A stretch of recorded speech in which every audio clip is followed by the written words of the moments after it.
member of the court under an yeah. old rule. Yeah. A member of the court who was an original member of the decision of the division that rendered the decision. No, No, it's not. no, Okay. it's not. A member of the court who is not member of the original ruling division under an old rule. After that, it was raffled, and the case was revived on second motion for reconsideration. And then the member of the court handled the case for 1 year. After 1 year, when there came a new rule, he inhibited himself from participation in the case.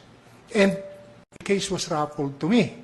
So I decided the case, deciding in favor of the union.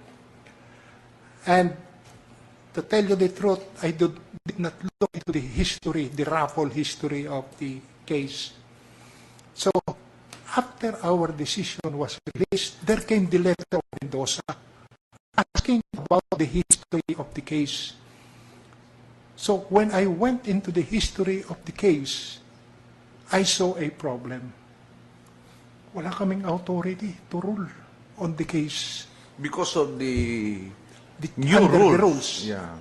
Under the rules. That the case should have been assigned to a member of the original division. Original ruling division.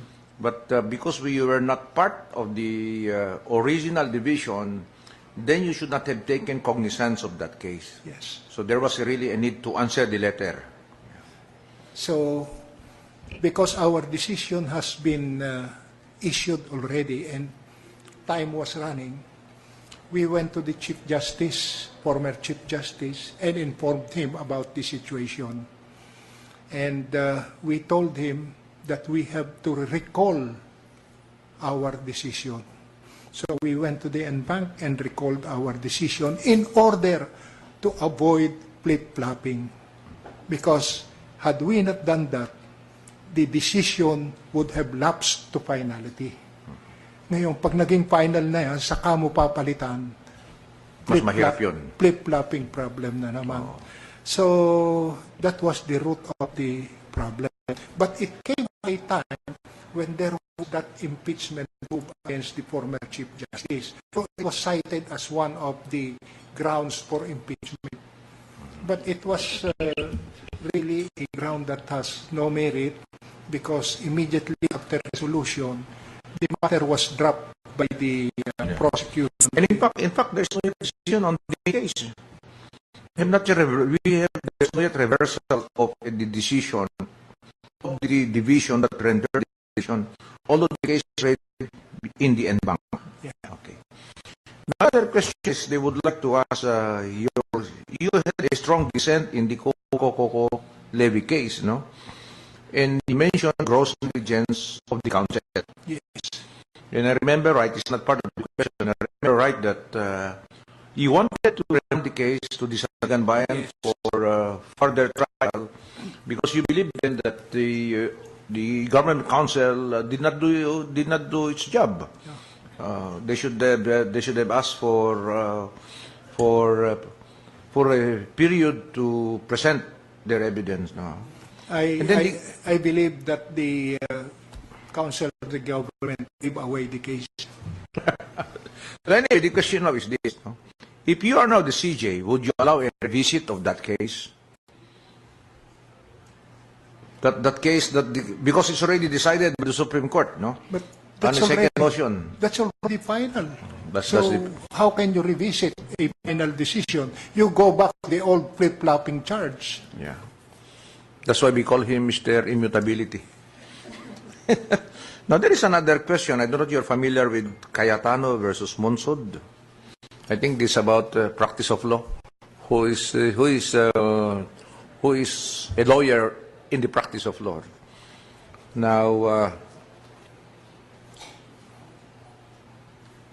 given the criticisms on the Supreme Court's credibility and members' competence, I think he was referring to, I do not know.